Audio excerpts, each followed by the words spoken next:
What's up, everybody? Man, I made this video yesterday. I don't know what happened. So I had a run-in with uh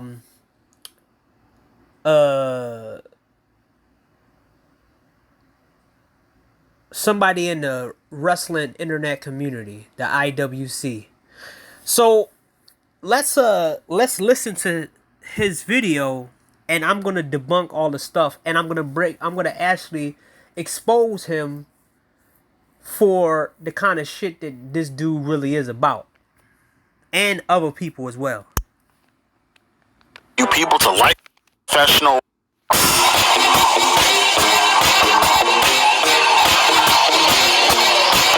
This video was towards me, so that's the reason why I'm actually responding to it.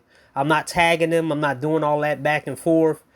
But I'm probably I'm gonna show, like I said, I'm gonna take this guy apart, and I'm gonna show what just type of wrestling fan this dude really is, and I'm gonna expose, you know, the WWE fanboys are a lot worse than anybody, indie fanboys, AEW, cultists, anybody. These guys are stuck on the past, and I called them out, and he made a video about me. So here we go.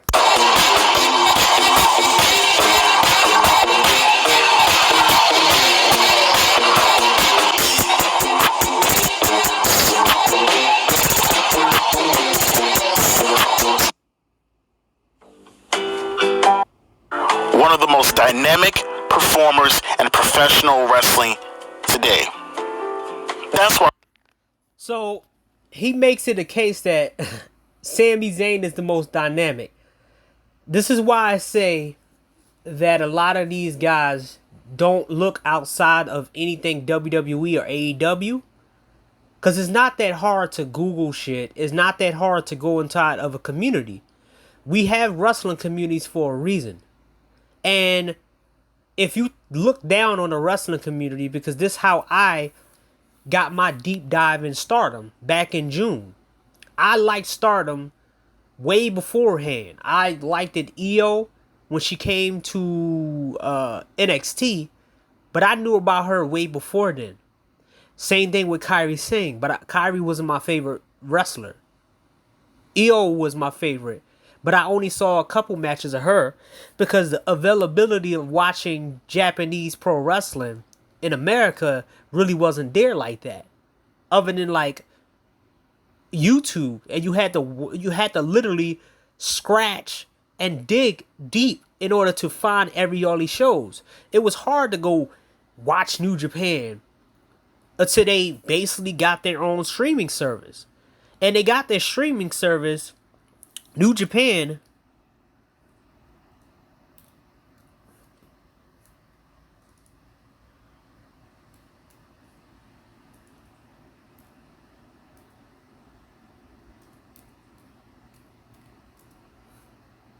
They got their streaming service about, let's before I start this video again, because that was what it was about. It was about accessibility. It was never about who liked who and whatever. It's because most people couldn't watch it. I mean, most people couldn't watch it because it was only in Japan. And when they finally opened up the floodgates, that's when they found out how many people actually liked the company, because now everybody was able to watch it and watch their whole history. And it was the best thing that ever happened to pro wrestling to have streaming services, because it gave you the whole library. And that gave you access that you didn't have to be subjugated to fucking to WWE anymore. It was made in 2014, but probably 2015 and 16 is when they kind of perfected it. I wanted to highlight with that community post. I wanted to highlight the fact that not everybody has to be an A- or an A+ player. It's perfect. Now, this whole video is about downplaying people's abilities, downplaying people so they can be filler, or so they can be a fluffer to, uh other people. I called them out because he finally gave Sami Zayn his props after he was in a storyline with the so-called bloodline, right? And I'm like, Sami Zayn was always versatile. It's just you never paid attention to him. But now that he's in a big storyline with the bloodline being a clown, it's disrespectful to people who actually liked him back in NXT. And it was like, so now you like him because he's a jobber to your favorite wrestler? That's what I said. And he promoted to make this video towards me. And then try to like jab at me about my grammar when, like I said many times before, grammar only matters when you in the real world, not online. In all seriousness, you're not supposed to have exceptional grammar unless you making a resume, writing an essay for school, any academic. Because nowadays, especially in online, we use acronyms and all types of other stuff, and it's hard to sit back and put long lists of, it's not hard, but it's pretty much annoying to have to put your dots and Q's just because you want to say something quickly to somebody. So somehow, some way, they try to put it against you because they act like they can't read you, or they can't understand you, when if you have the ability to interpret what people say, that they taught that in school too. You got to interpret what people say, then you can actually get the gist of what people saying. But hey, I'll let them continue. Perfectly fine. That's still a cliche, but it's perfectly fine to be a B plus player. We don't have too many B plus players now. Now, when he said we don't have a lot of B plus players, he means WWE. But he doesn't say WWE. He says in pro wrestling. People like him always think that WWE is the main wrestling company in the whole world, when it's not. It wasn't when NWA was around. It wasn't when all these other when all these promotions was around. That's why some of the biggest stars came from other promotions, and they got their belts in other promotions, because WWE booking, like I might show you in this video or the second video, is that most people knew the booking in WWF and WWE sucked. It was all about bullshit. That's why other wrestlers that these guys trying to lame were top champions in other promotions. Like a Ric Flair. He was a top champion in another promotion. Not a top champion in WWF, as I remember. Most people left WWF to go to WCW and get treated 10 times better. And we got some of the best and some of the worst storylines we ever saw in wrestling. It wasn't thanks to WWE. It was thanks to WCW. The NWO alone destroyed everything that WWE created. Even to this day, nobody is copying off of what WWE made. How many evolutions are out there? Nobody cares about it. No, is it a new level evolution in other companies? No, they didn't copy it. Is it a tribal chief in some other place? No, there's Samoan wrestlers there. You think that Roman Reigns is the only Samoan? They got Haiku has his own family. The legendary Haiku, one of the toughest Samoan dudes out here. He has his own family in New Japan. He basically told his sons, and he told his son, his adopted son, not to go to WWE. Just, come on, man.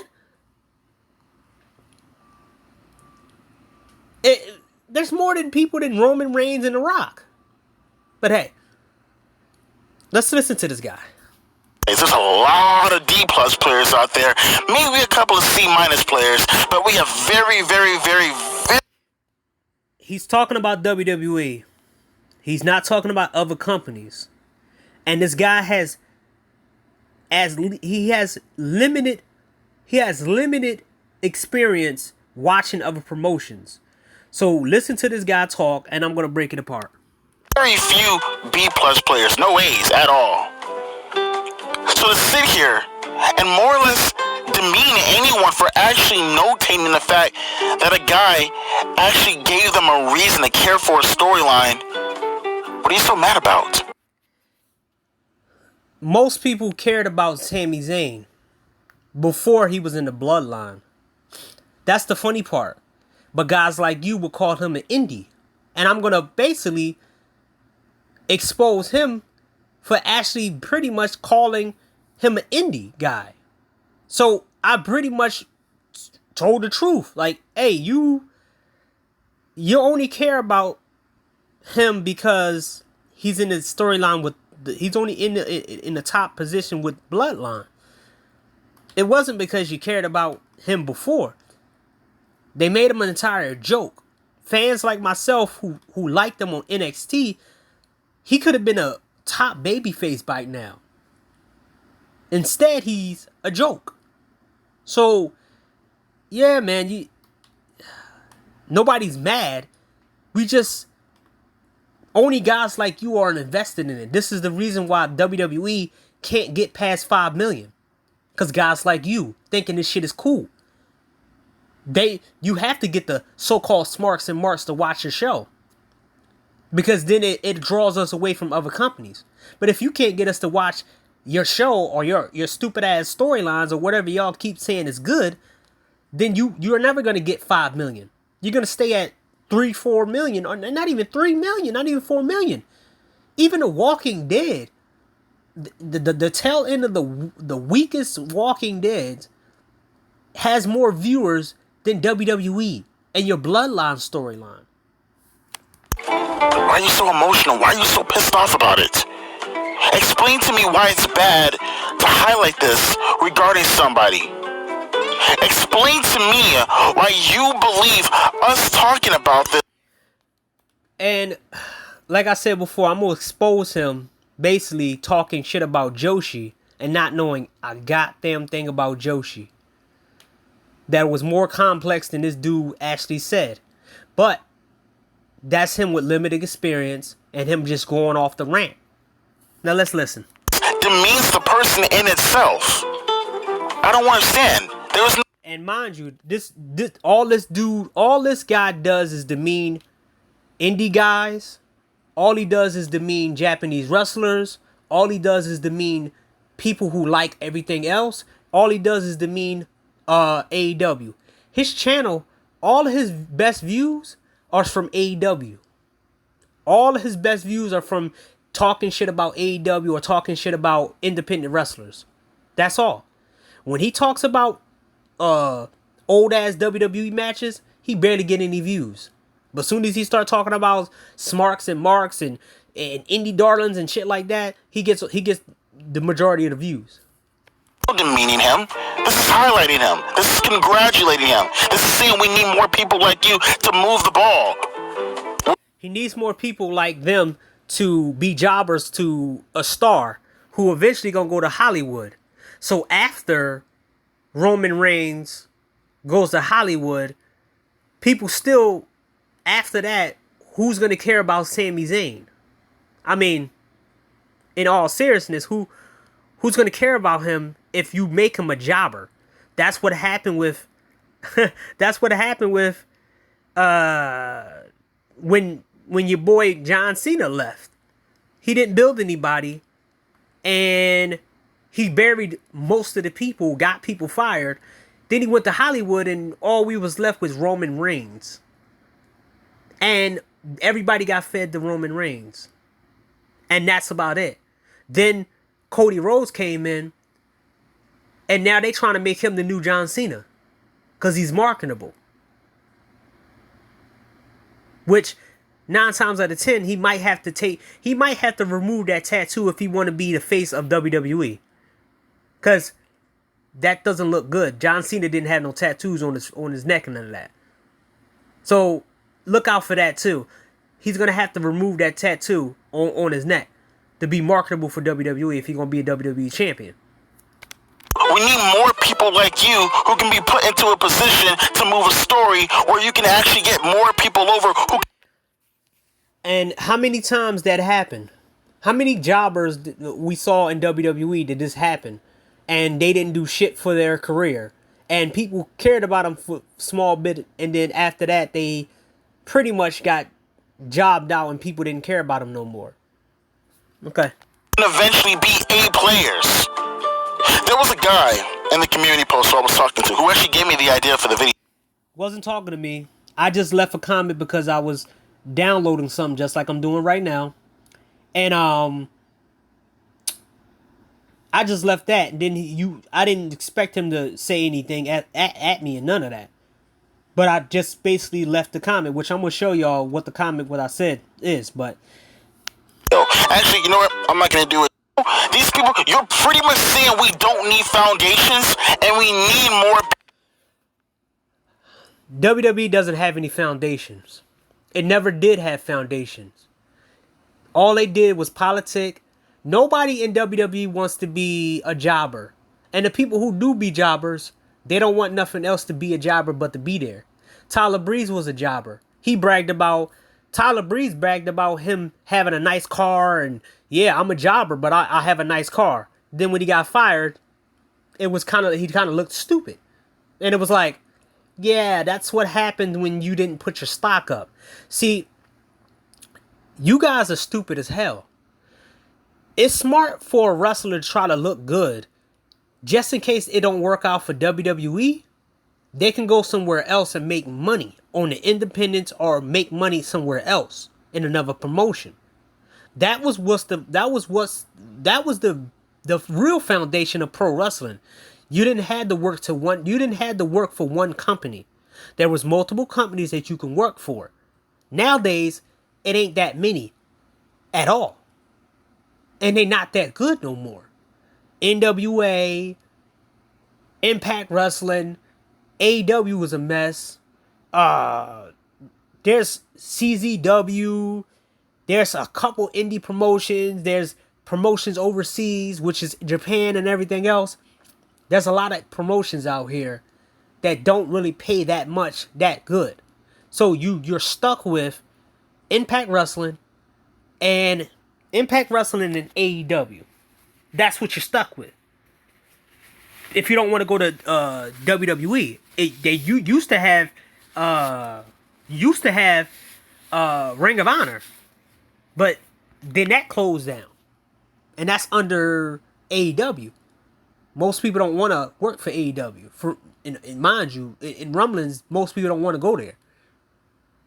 And there's a lot of people that are scared to put their talent on in Japan because it takes work to be in Japan. You got to work your ass off to be in the top spot, or you have to be somebody who they think that you can elevate and bring new fans in. People that just stand on top of nothing. Check it out. This gentleman wrote, and because he has terrible grammar, so I'm gonna pretty much look at what he says. I'm gonna rewrite some of the words, pretty much make sense of what he said, but bear with me. LOL. And this is what wrestlers have to do for you people to like them, to be a background person to your favorite WWE superstar, and then you say good things about him? What a straw man. Yeah, and that's what it is. You didn't give him his credit for him being good in matches. You didn't give him his credit for him having a great storyline on the indie scenes. You just seen him you didn't even pay attention to him in NXT. To know he was a natural babyface.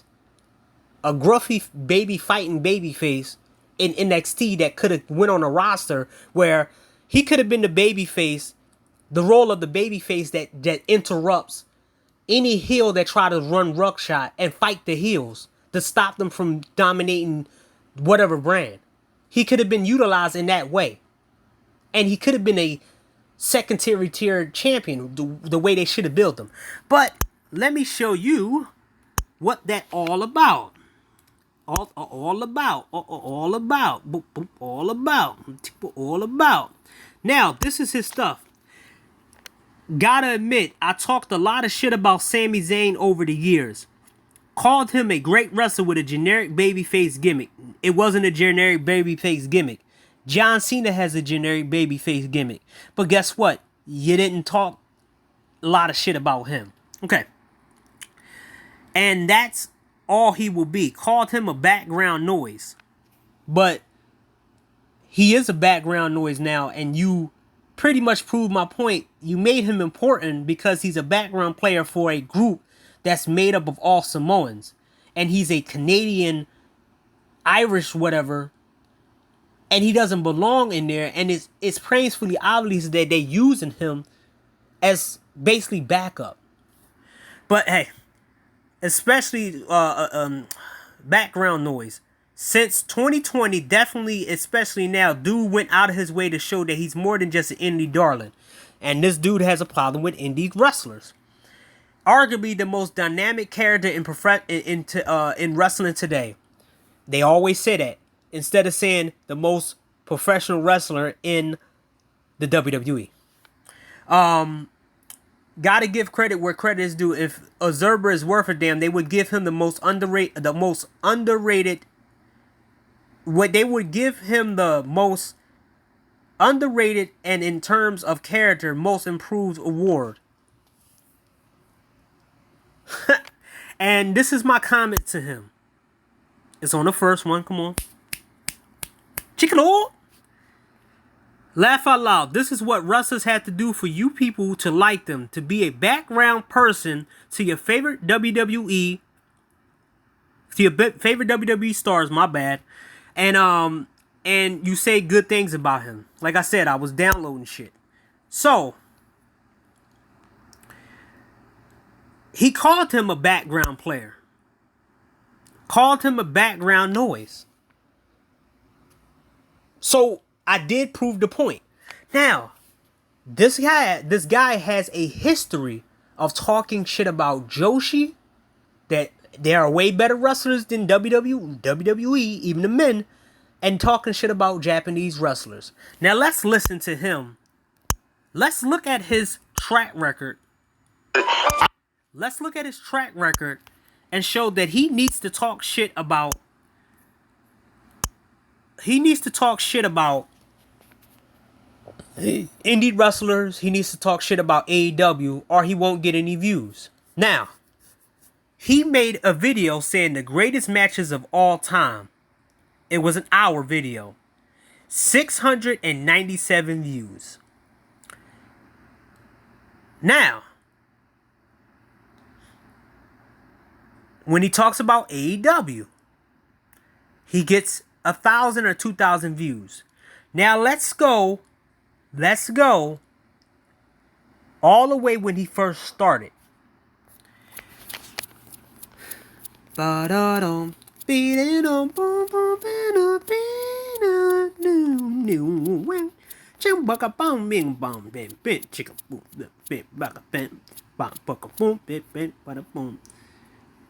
Oh shit, wait.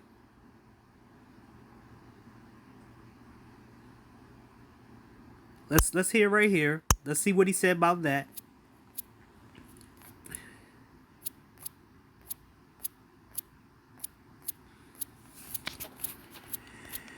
It ain't gonna take that long, hopefully.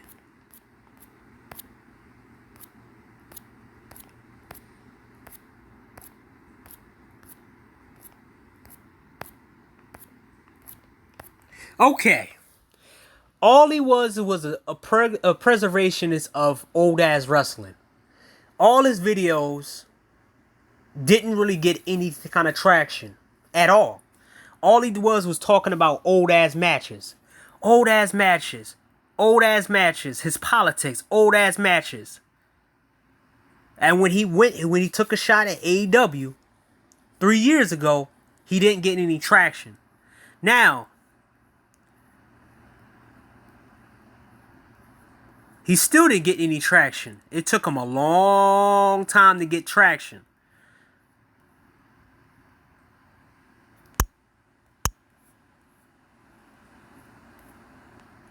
These views are pathetic for a guy who talk about old school wrestling.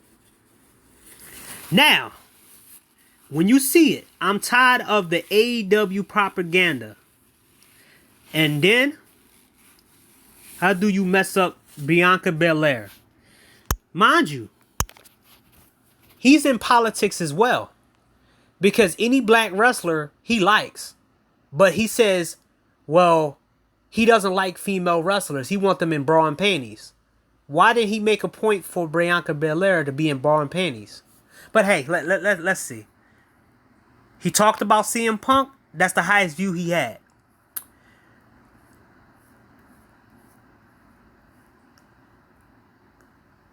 The rise and fall of that. And here, and this is the thing. Now, when he start going after AEW, he has to. This is the pattern that I'm trying to tell you. Old ass fucking videos. Old ass videos of talking about corny ass Roman Reigns, and we're gonna listen to some of this stuff. He goes against anybody who everybody likes. I'm sick of AEW's bullshit.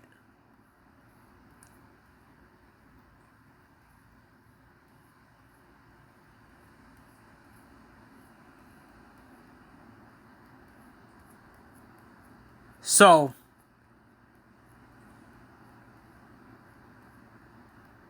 when he talks about WWE only, he doesn't get any traction.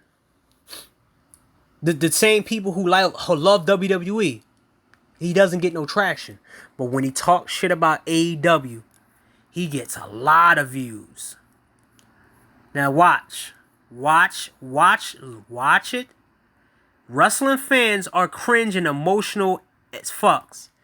This is when now that he learned that he get to talk down to certain wrestling fans, and then he'll draw out certain viewers that will come watch his videos. Now watch. The WWE shit is not working. But he talks about AEW.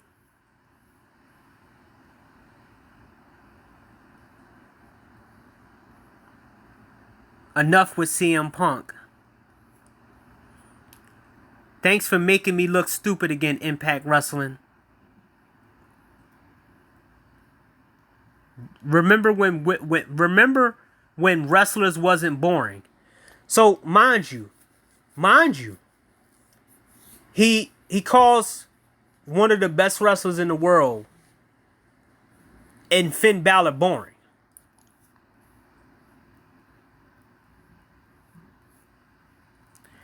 AEW women effing sucks. So let's hear his perspective on women's wrestling. Oh no, Bianca Belair real quick. Shit.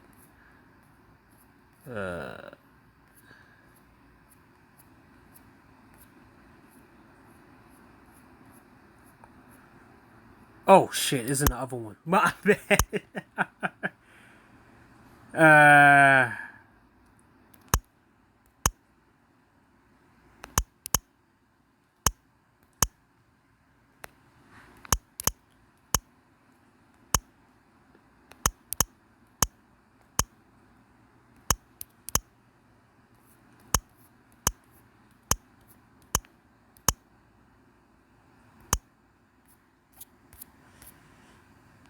Let's hear his opinion. I kind of feel it's a little bit more important because there's more draft picks involved in this. Now, obviously, they're going to come out with the subsequent, the additional draft picks probably tomorrow or so. Not we'll get news on that. But in reality, it's nothing worth talking about because in the end of the day, it's going to be some jobbers. That's usually how that pans out. He used the word jobbers. But those jobbers matter if they in a storyline with his favorite wrestler, right? Okay, sure. So apparently, and again, I only know this, I didn't watch Raw tonight. Raw is still going on as we speak right now. I'm just recording this because we're at the final draft picks, and that's all I really care about right now. So the number one draft pick apparently was Becky Lynch. Now, we all speculated already that Becky Lynch was going to go to Raw. You know, obviously, to keep up with the story continuity, you can't have her, you know, pretty much squash Bianca Belair in the short amount of time span that she did at SummerSlam, and not have, in some kind of way, shape, or form, Bianca Belair to get her, you know, to get her comeuppance to some degree in the future. Otherwise, you just made this completely pointless. Not to mention, when it's all said and done. And the whole thing was pointless, idiot. There was no payoff for that shit. At all. Except a wonky Becky Lynch. They're not going to keep all four horsewomen on the same show. That's, you know, one can argue that's too much star power. Depending on what you define star to be within the context of today's generation, that's too much star power. And yeah, you just can't keep Becky Lynch on that show when it's all said and done. The next one apparently is the Usos. They're going to stay on SmackDown, so I guess the story. But then again, I didn't watch Raw, so I don't know how the story's panning out with Paul Heyman and the Usos and Roman Reigns. But you guys can let me down below how that played out. And mind you, he wasn't on board with with Paul Heyman and all this other stuff. Like I said, these niggas are bandwaggers. Whatever gets popular, that's what they jump onto. They don't have a good opinion by themselves. Bobby Lashley is staying on Raw. Oh, okay. Okay, Sasha Banks is going to stay on SmackDown. Okay, so 2 wasted picks. Really 3 if you include the Usos, but at least they had a story. Seth Rollins, obviously. Becky Lynch is going to Raw. You had to know Seth Rollins is going to go to Raw. So I'm pretty sure they're going to keep up the story with Edge and Seth Rollins, knowing that Baszler, Charlotte, and Bayley. Time is going by so fucking fast. Ricochet on SmackDown. Ring. I would love to see his personality.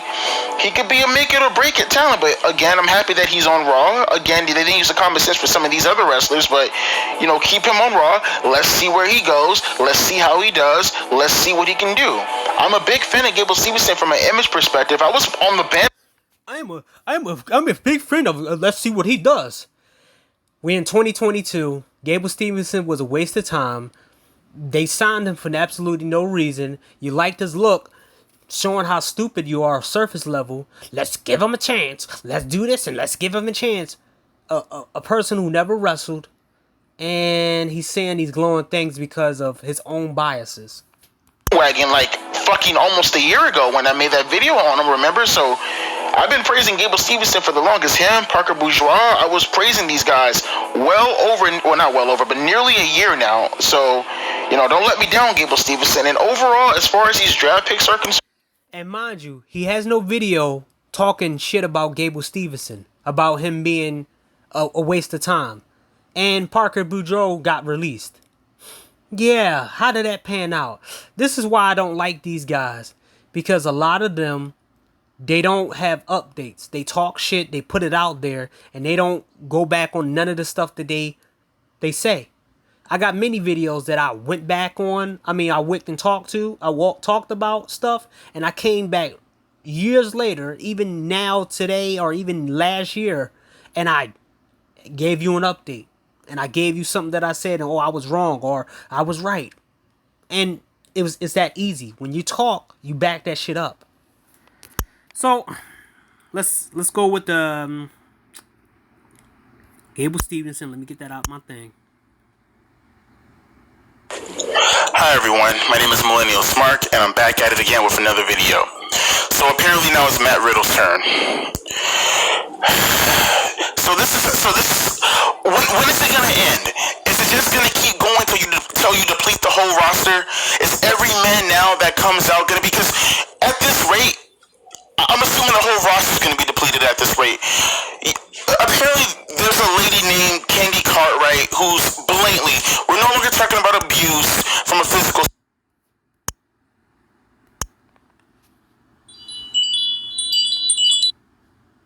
or the COVID-19, however you want to say it.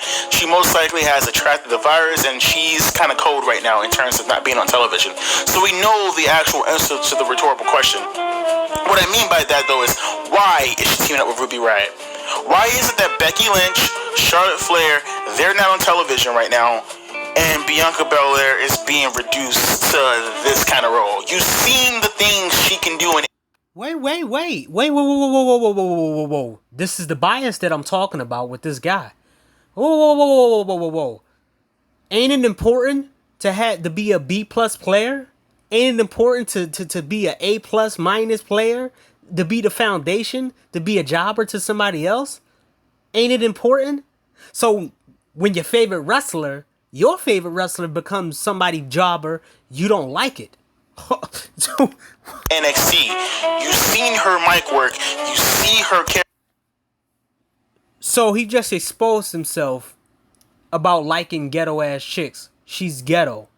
That's what her mic work is. I hate her mic work. Most people did hate her mic work. She was hood and ghetto. Sweetie. Yeah, sweetie. Yeah. That's why it took them a long time to push her, and they didn't want to put the NXT title on her because she only appealed to a certain demographic of people. Guys like you. Oh, you one of those black queens, guys? You see how she's different and how she's presented, and yet they. Wow. You've seen how she's different. Look at all this praise because she's black. But where's the video for Io Shirai? Who could wrestle circles around her? Or Asuka? Where's it at? Making these mistakes in terms of how she's being booked right now, if booked at all. Oh wow, you don't like your favorite wrestler being booked bad. But I thought the foundations and all this other stuff that you're talking about. But I'm using your own words. Don't get it. It is mind blowing. You're doing stupid shit like putting the women over in karaoke bars and stupid crap like that.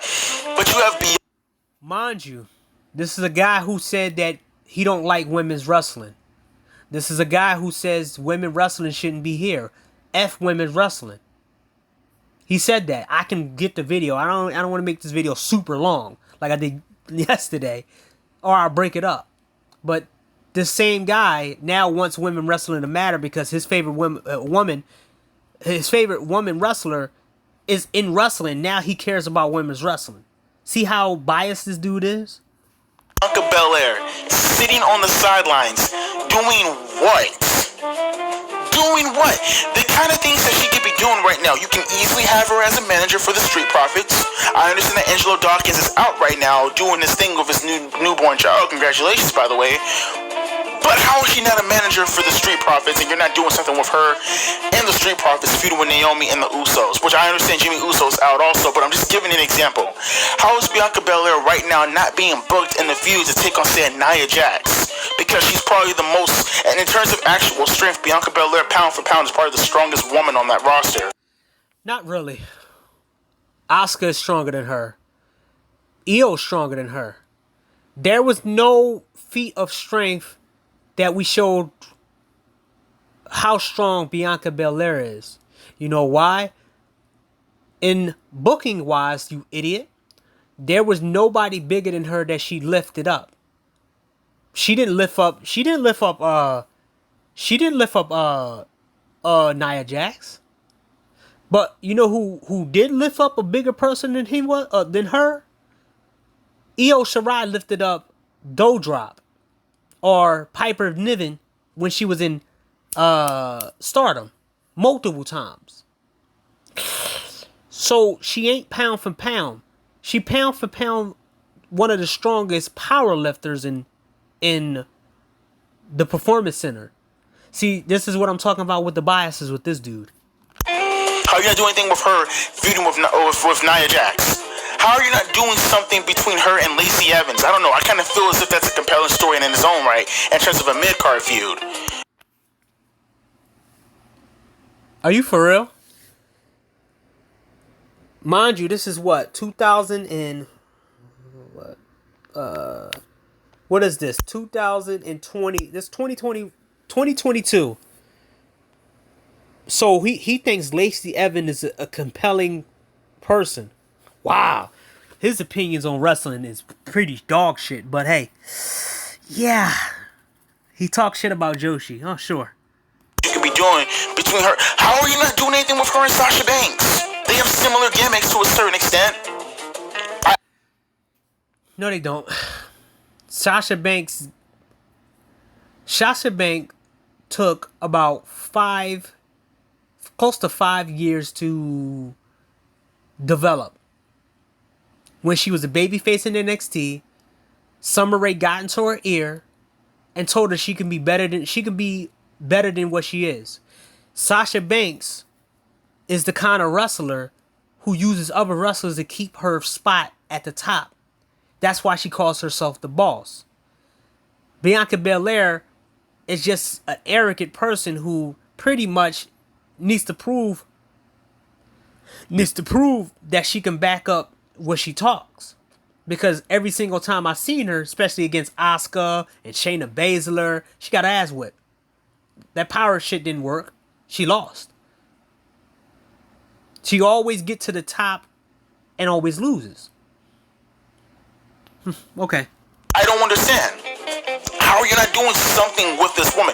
Look, I'm not saying that Bianca Belair has to be in the forefront or anything like that, but it just bothers me that the talent roster, and don't get me wrong, I still stand by what I said when I said the women are better than the men. I stand by that. They're being presented more often. And now, granted, minus the karaoke contest, which, by the way... Wow, he said the women are better than the men.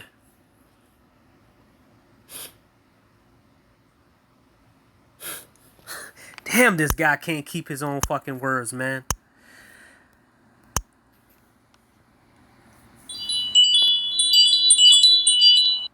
That's crazy. This has got to be the biggest heel turn since maybe 17, since Austin. When you really think about it, this is the biggest heel turn since Austin.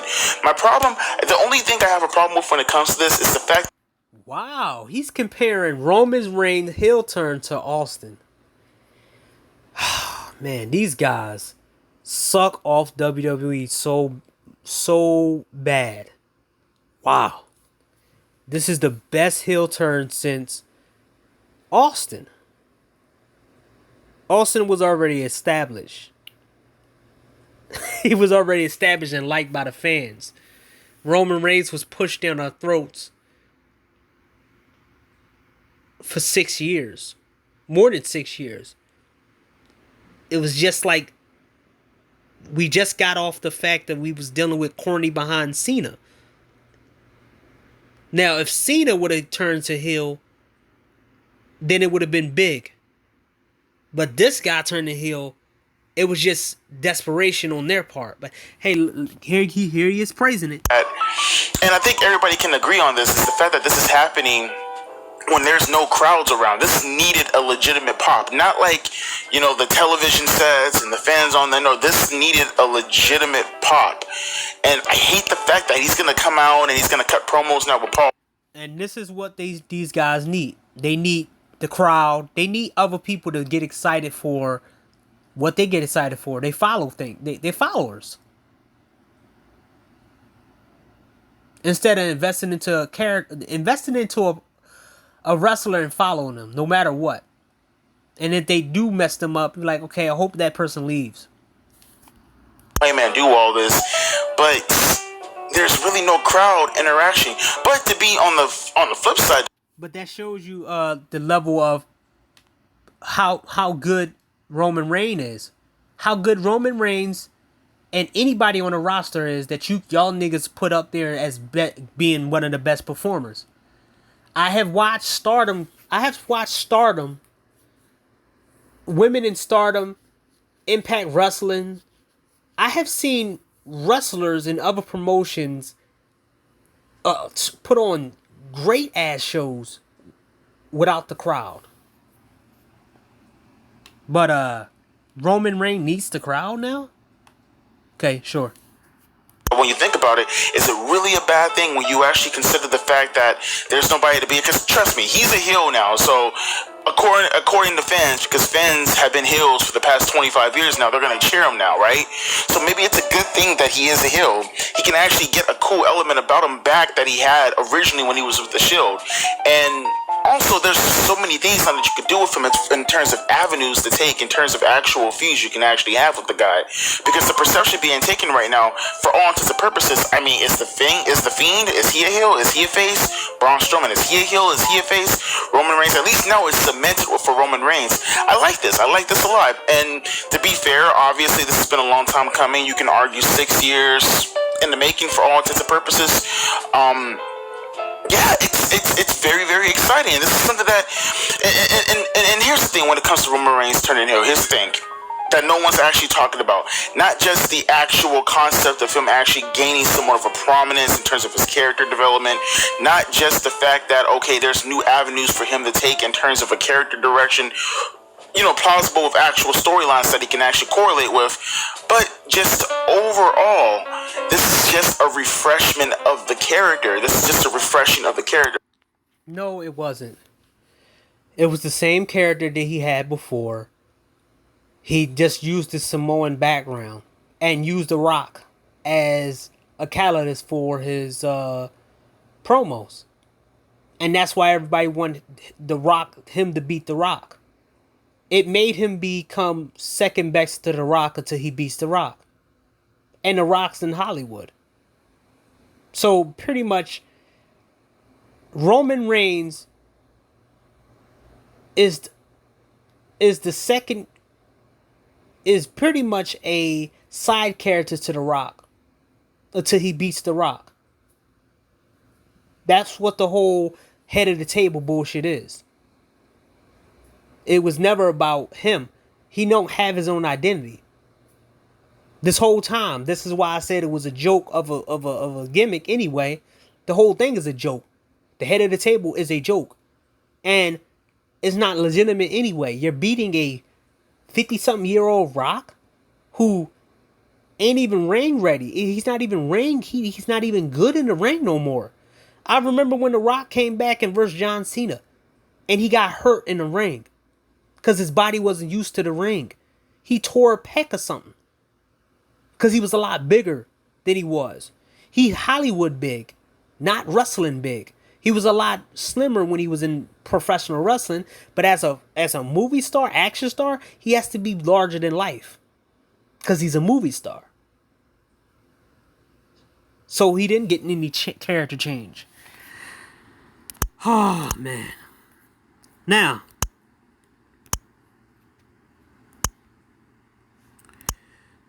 let's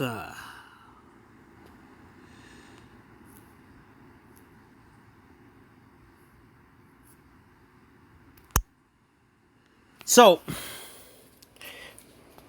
this is the first video of my run-in with a hypocrite of the IWC. This guy has many videos that I'm gonna get a second video out. I'm gonna put a second video after this one of me breaking down his disrespect for Joshi. But I will actually show you videos that Joshi, especially has more storylines and make you care about all a roster than all of WWE. So let me get this out the way.